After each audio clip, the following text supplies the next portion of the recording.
Viewers on my I ordered some of these from my local J Car 18650 holders and they finally arrived. Got two using these cheap Shenzhen cells, which are still holding their full charge after a good test.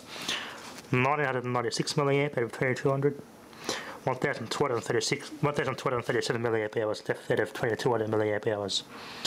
They're not too bad at health, so I'm going to have to find some way to secure these things in here now. Plugged them in. I used the original BMS off the original Chinese side that died, wired it exactly as it was in there in the original cell, but only just soldered these extension ones. The BMS is still going to work as per normal, it's just going to have a higher capacity and more reliable cells.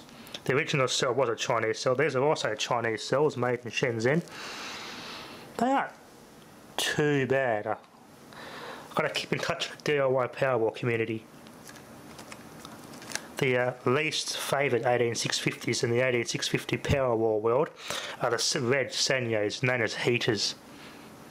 So I'll see if this has got a full charge still. I just replaced it. Let's see if it turns on. It sure does, and it's got a full charge. Yep, fully charged.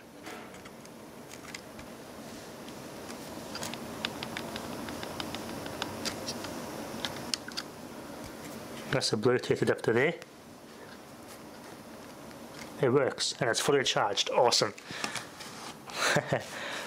Wow, that's good. Anyway, let's put it together and secure these cells in place.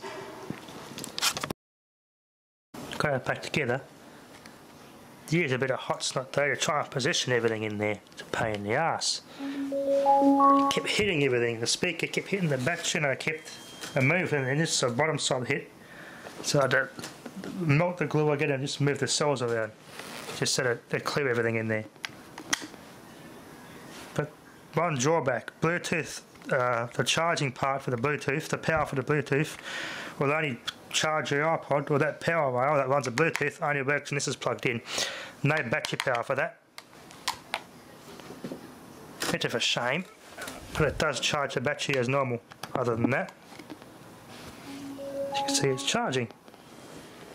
Awesome. It's got about 4 amp hours instead of the figured 1.5 amp hour originally had.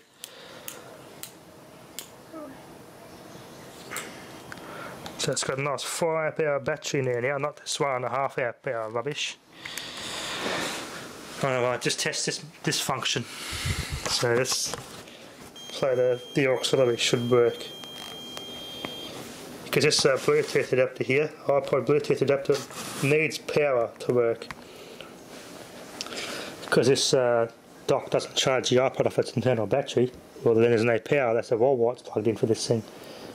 So I go to my find some free stuff here. Let's see if I can find something I can play that's free. NCS. I'll just play through the auxiliary in the back, turn this up. Let's flat out. Let's give it a test. See, this plays. It's probably for the rads or something, I bet. Slow internet as per usual. But I can't wait till the NBN's hooked up. I won't freaking miss this shit, I tell you, having to wait for the bloody buff.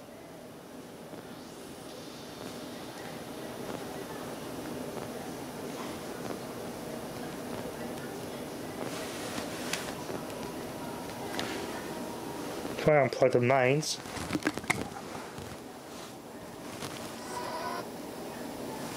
not very loud. Yeah, it's not very loud. I don't know what's going on there. It does work though.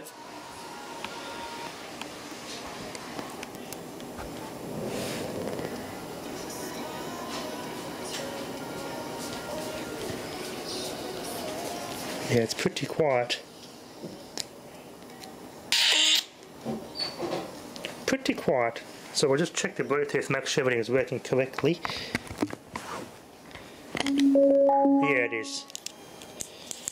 Might have to find the manual to it, because it does have a bit of a there's a bit of a trick to it. I think I looked at the reviews on this thing online. It is pretty good, but the Wi-Fi part, it's got a bit of a trick to it, how to work it. That's what I'll do. I'll try the Bluetooth part of it.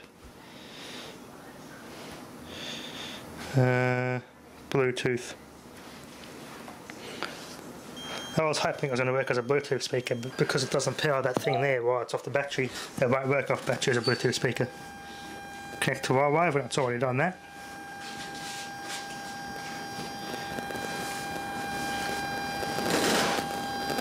Nice and loud. The battery's charging like normal.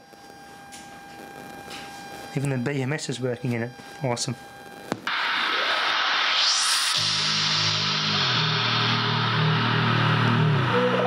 Bassy. Well,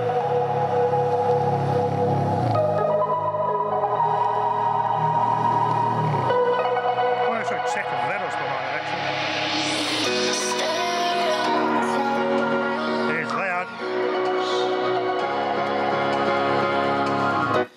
Actually, I probably should check if that radiator's not hitting anything. I probably should do that. Give me a little signal generator. We'll do a tone here. Everything updated, so I'm going to have to find one of the old one, which is against this one. But it's all been updated. Used to play it at a low frequency. Let's see if this can do it. I go 20 Hertz.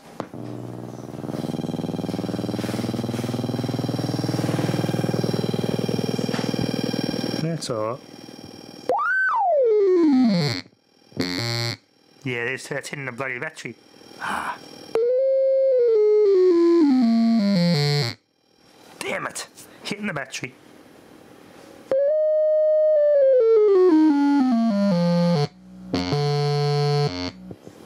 Yeah, it's hitting the battery. Damn it! Yeah, there. That radiator's hitting the end of that little battery caddy. Ah, oh, damn it! Bugger! Oh well. I have to pull it apart and do some engineering inside that. That's the hard part now. Allow clearance so the back of that radiator is not hitting the bloody edge of the caddy. Ah, what a bugger. But this, other than that, it's working very well. That battery repair worked well, apart from this little hiccup. Yeah, I can't have one cell, so I have 28650, especially 4 ampere, a good run time. Just got to take care of this back of this radiator now. Bloody thing. Anyway, I might just have to remedy it with a bit of soft frame or something, so it doesn't make that noise. Because yeah, it's a pretty tight squeeze in there. I got the cell here and sort of here. I could put them together here in one spot, but this speaker hit it. So I put one here, and the other one I had to move it about 2 mil away from the wall because there's little things in here on the front shell weren't lining up. It's a tight squeeze in there, but it's doable. Let that charge, look at that. Awesome. Anyway, other than that little hiccup, thanks for watching.